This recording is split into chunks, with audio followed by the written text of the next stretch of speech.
नमस्कार। नई परख के राष्ट्रीय मुद्दा कार्यक्रम में आप सब लोगों का स्वागत है। हमारे साथ प्रोफेसर अभय कुमार दुबे हैं, जिनसे हम देश की राजनीति के बारे में चर्चा करेंगे, जैसा कि हम अक्सर करते हैं। अभय सर नमस्कार। नमस्कार।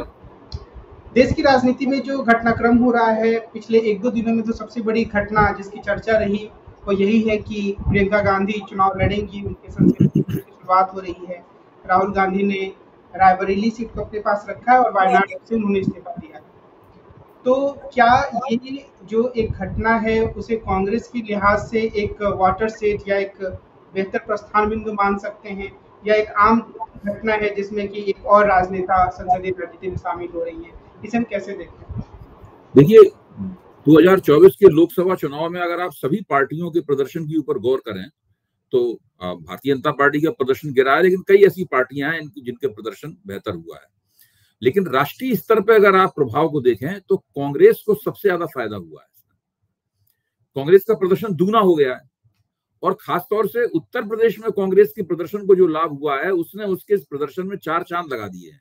सीटें उन्होंने 6 ही जीती हैं। 17 सीटों पे वो लड़ रहे थे, उन्होंने 6 ही सीटें जीती हैं, लेकिन उनके वोटों में 36.7% अंकों की बढ़ोतरी हुई है।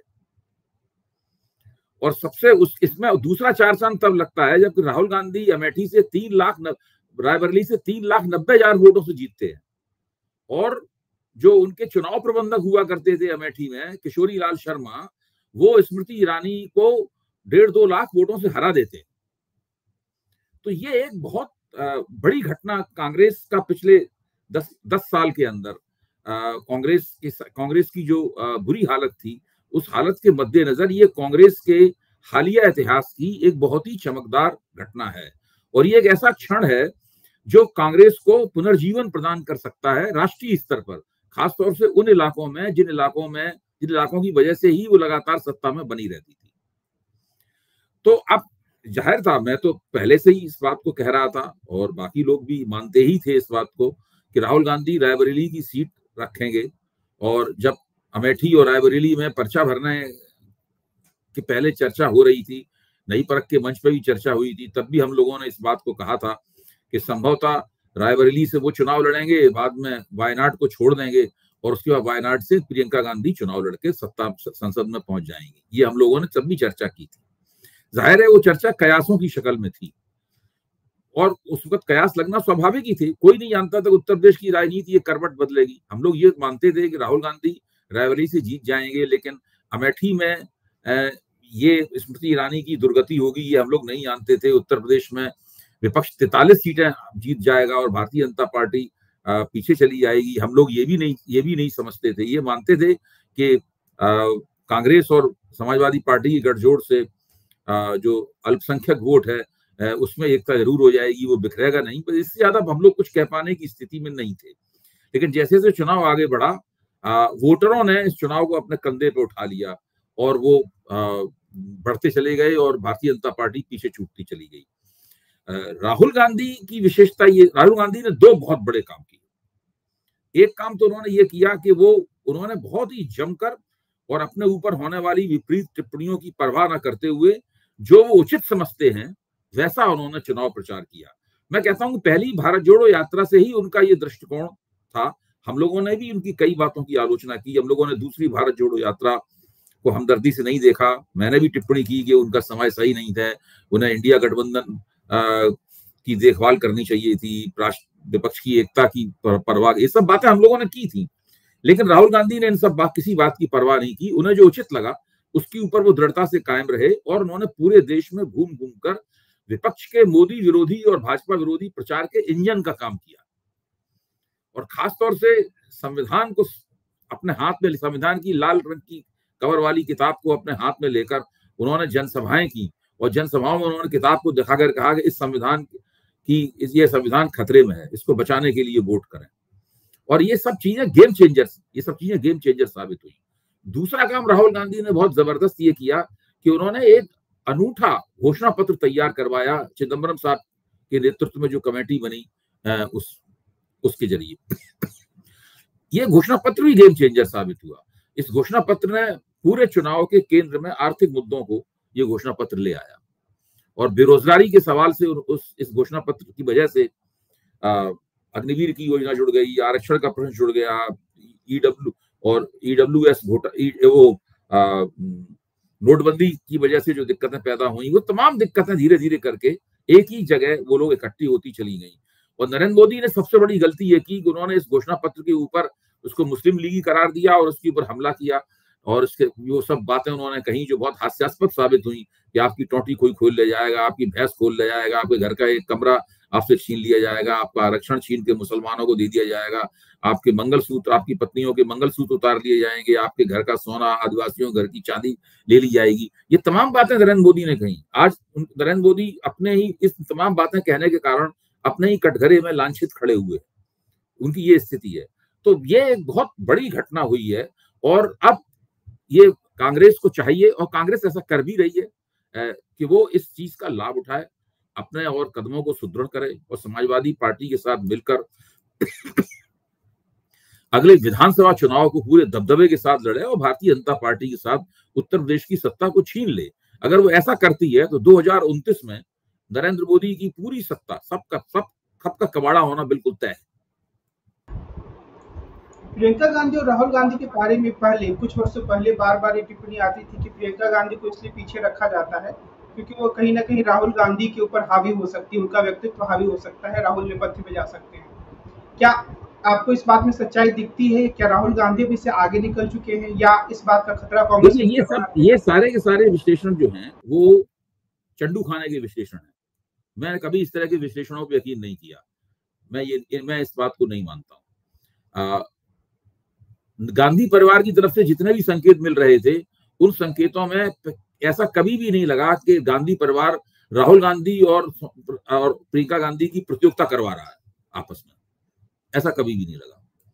ऐसा कई बार जरूर लगा कि गांधी परिवार में आपस में नीतियों को लेकर और कांग्रेस कैसे चलाई जाए इस सवाल को लेकर कुछ मतभेद हैं। खासतौर से 2019 के चुनाव के बाद राहुल गांधी का जो अध्यक्ष पद से इस्तीफा था, और उस इस्तीफे के बाद उन्होंने जो पत्र लिखा था, उन्होंने इन सब बातों के बाद से वो चीजें मतभेदों के रूप में सामने आई थी। इस बीच में राहुल और प्रियंका दोनों से गलतियां भी काफी हुई। जैसे पंजाब की इंचार्ज तकरीबन प्रियंका गांधी ही थी, और प्रियंका गांधी ने जिस तरह पंजाब की समस्याओं को हल करने की कोशिश की और लगातार उसको बिगाड़ती चली गई। अमरिंदर सिंह की जगह सिद्धू को उन्होंने थोपा और पूरी तरह पंजाब में कांग्रेस का उन्होंने कबाड़ा कर दिया प्रियंका गांधी ने। फिर प्रियंका गांधी लंबे अरसे तक उत्तर प्रदेश की इंचार्ज रही, कुछ भी नहीं कर पाएंगे उत्तर प्रदेश में। असल में इन नेताओं को जो अभी उछाल मिला है इनके राजनीतिक कैरियर में, उसके पीछे मतदाताओं की भूमिका ज्यादा है। ऐसा नहीं है कि इन लोगों ने कोई बहुत ही जादू मंत्र पैदा कर दिया है या उनके व्यक्तित्व में से कोई नई तरह की किरणें फूटने लगी हैं, ऐसी कोई बात नहीं है। ये लोग तो वैसे उसी तरह से काम कर रहे हैं इस तरह पहले काम कर रहे थे। प्रियंका गांधी पहले भी अच्छा भाषण देती थी, अच्छी हिंदी बोलती थी, आज भी वो अच्छा भाषण दे रही हैं, अच्छी हिंदी बोल रही हैं। राहुल गांधी पहले भी जुझारू स्वर में मोदी को चुनौती देते रहते थे, आज भी मोदी को जुझारू स्वर में चुनौती दे रहे हैं। लेकिन इन मतदाताओं ने, मोदी सरकार की गलतियों से मतदाताओं ने इन लोगों को हाथों हाथ लिया है और वो मोदी के विकल्प के रूप में राहुल को देखने लगे हैं, और प्रियंका गांधी कांग्रेस की एक दूसरी प्रमुख नेता के रूप में सामने आई है।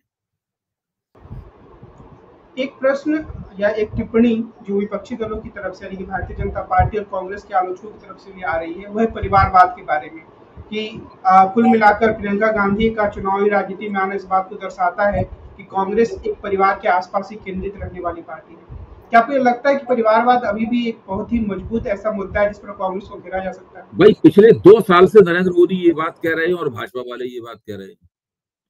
नतीजा क्या निकला? नतीजा ये निकला कांग्रेस तो मंथर गति से ही सही, लेकिन कांग्रेस तो लगातार प्रगति कर रही है और भाजपा अवनति करने लगी है। पहली बार भाजपा प्रगति की बजाय अवनति करते हुए दिखाई पड़ी। वो अभी भी ये कह रहे हैं, उन्हें कहने दीजिए। मुझे नहीं लगता कि वोटर जो है वो इन बातों के आधार पर किसी पार्टी या नेता को पसंद या नापसंद करता है। एक जो पीछे चर्चा चल रही थी 3-4 दिनों से काफी सारी, वो आरएसएस और भाजपा के संबंधों को लेकर पिछले 1-2 दिन से उसमें एक शांति सी आ गई है। तो क्या मैं माने कि अब वो 1-2 दिन का बयानबाजी थी, बाकी सब मामला तो आपस में परिवार का मसला है? देखिए, ये मानना भी ठीक नहीं है कि लगातार बयान दोनों तरफ से दिए ही जाते रहेंगे। राष्ट्रीय स्वयंसेवक संघ को जो संदेश देना था वो संदेश उन्होंने दे दिया है। उस संदेश देने में 3 चीजों ने प्रमुख काम किया है। मोहन भागवत का अपना वक्तव्य जो उन्होंने नागपुर में दिया, रतन शारदा ने ऑर्गेनाइजर में लेख लिखा, और उसके बाद में इंद्रेश कुमार ने जो अपना वक्तव्य दिया। तीनों वक्तव्य सामने आ चुके हैं। मोहन भागवत के ही वक्तव्य की वो व्याख्या है, बाकी दोनों वक्तव्य, तीनों में एक ही बात कही गई है। और ये तीनों वक्तव्य बुलंद आवाज में ही कहते हैं कि भारतीय जनता पार्टी अपनी कमियों की वजह से ये चुनाव हार गई है। उन लोगों ने ये नहीं माना है कि कांग्रेस की खूबियों की वजह से या किसी और वजह से चुनाव हारी है, उन्होंने माना है कि अपनी कमियों की वजह से चुनाव हार गई है।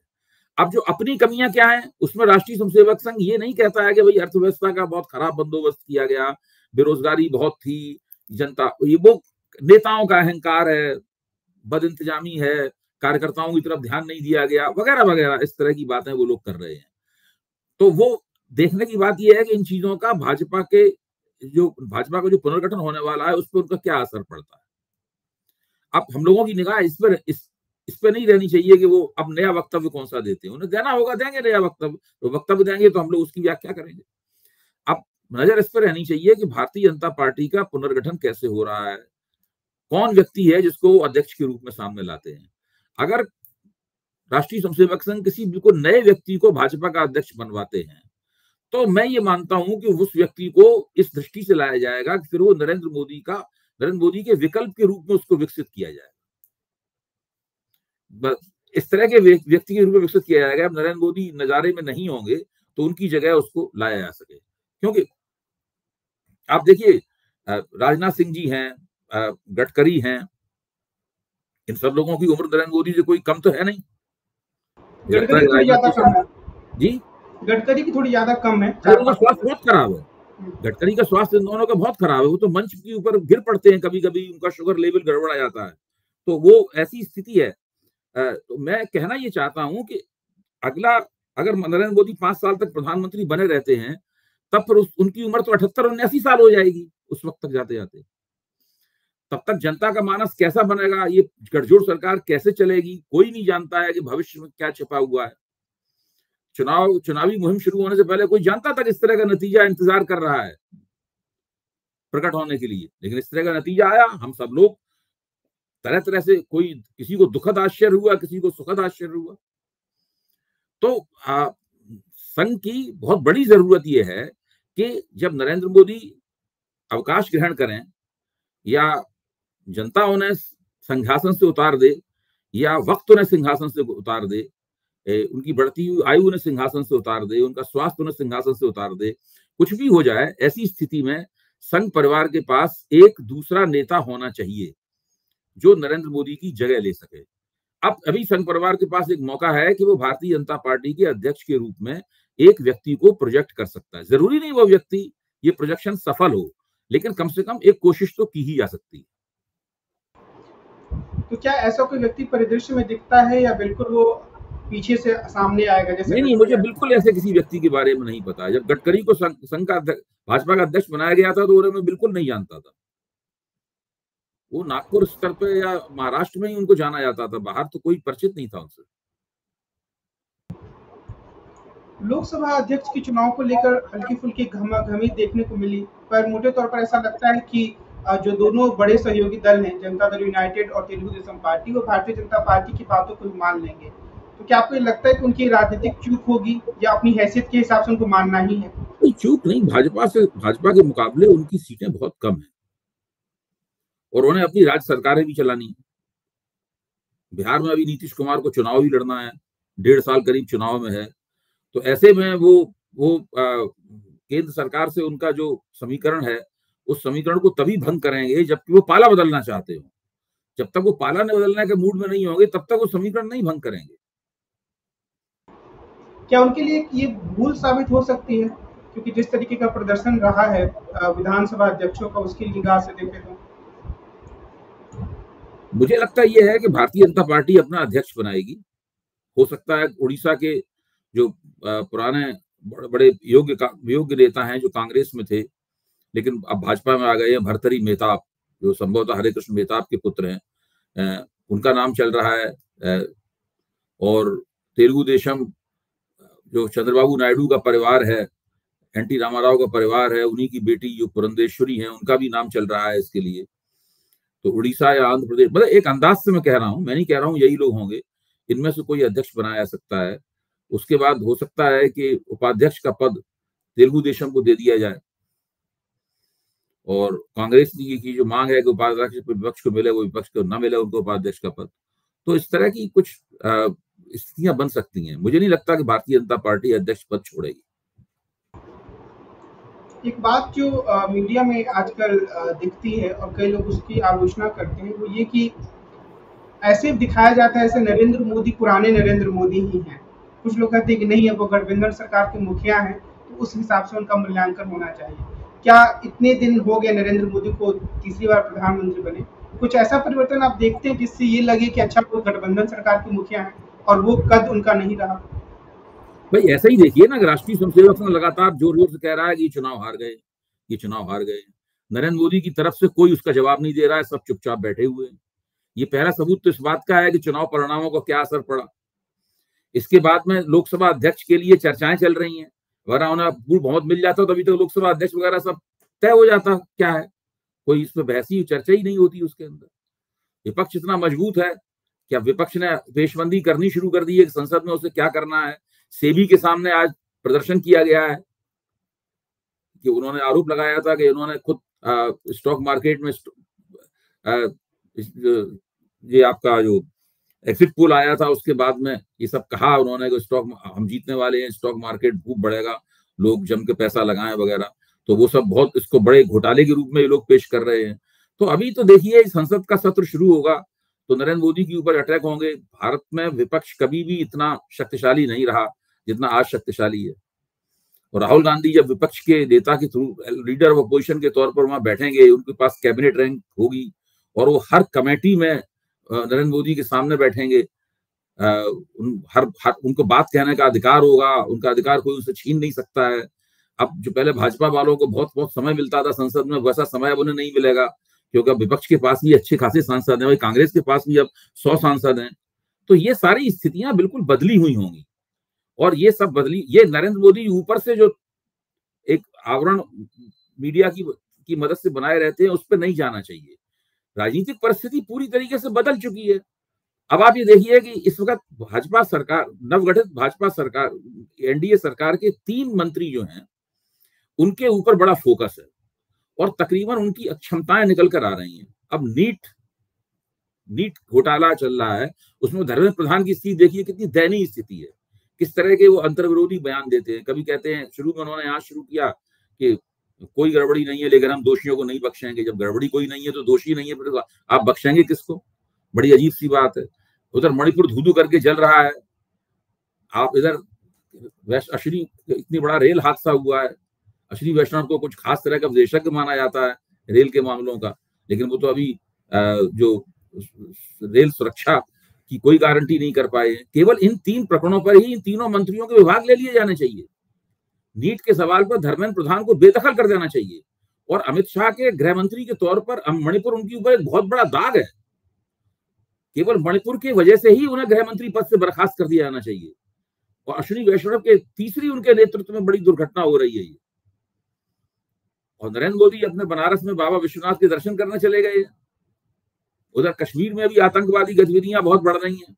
तो भारतीय जनता पार्टी की सरकार के सामने बहुत बड़ी बड़ी चुनौतियां हैं और इन चुनौतियों का सामना करना उसके लिए बहुत जरूरी है।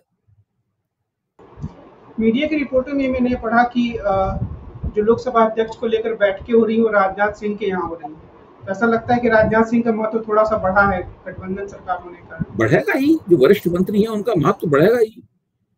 देखिए परिस्थिति पूरी, मैं फिर से कह रहा हूँ, राजनीतिक स्थिति बदल गई है और उस बदली हुई राजनीतिक स्थिति के आईने में हम लोगों को सब गतिविधियों का आकलन करना चाहिए। एक आखिरी प्रश्न एनसीईआरटी की राजनीति विज्ञान की पुस्तकों से जुड़ा हुआ है। मैं अभी देख रहा था खबर कि उसमें अभी लिखा जाएगा बाबरी मस्जिद की जगह 3 गुंबदों वाला ढांचा। इस तरह का बदलाव करने की क्या जरूरत हो सकती है और क्या की जो उजबक पड़े वाले काम ये लोग जो कर रहे हैं, जिस दिन इनकी सरकार नहीं रहेगी, ये हफ्ते भर के अंदर ही सारे काम ठीक कर दिए जाएंगे। ये तो इनके पास सत्ता है और राष्ट्रीय स्वयंसेवक संघ के अंदर बौद्धिकता की बड़ी कमी है। वो राजनीतिक रणनीति बनाने में और धर्म को राजनीति से जोड़ने में सब में बहुत कुशल हैं और बहुत खामोशी से अपना काम करते हैं। समाज के विभिन्न हिस्सों के बीच में संगठन का काम अपना करते रहते हैं। ये सब तो उनमें खूबियां हैं, लेकिन जिसको इंटेलेक्चुअलिज्म कहते हैं, डिस्कर्सिव एबिलिटी कहते हैं, विमर्शी क्षमता कहते हैं, इसका उन लोगों में बहुत अभाव है। इनके पास लोग भी नहीं है अच्छे जिनको वो बड़े बड़े पदों पर रख सकें और वो लोग ठीक तरीके से एक डिस्कर्सिव और एकेडमिक माहौल में सारे कामों को कर सकें। तो ये स्थिति इन लोगों की बहुत खराब स्थिति है। ये दूसरे जितने बाहर से लोग इनके साथ आ सकते हैं उन पे संदेह करते हैं, किसी को लेने के लिए तैयार नहीं है। ऐसे लोग जो कि मोटे तौर पर हिंदुत्व की विचारधारा के पक्षधर हों लेकिन राष्ट्रीय स्वयंसेवक संघ से न जुड़े हुए हों, उनके ऊपर बड़ा संदेह करते हैं, उनको लेते नहीं है अपने में। तो जो इनका टैलेंट पूल फिर बहुत छोटा हो जाता है इनका। तो इसलिए ये सब जो काम कर रहे हैं इन कामों को देख के कई बार हंसी आती है। इस तरह के काम करके ये क्या हासिल कर लेंगे। आज की बातचीत को हम इसी बिंदु पर विराम देते हैं। हम अगले दिन फिर मिलेंगे और प्रोफेसर अभय दुबे से देश की राजनीति के बारे में बातचीत करेंगे। आज की बातचीत के लिए प्रोफेसर आपको बहुत बहुत धन्यवाद। नमस्कार।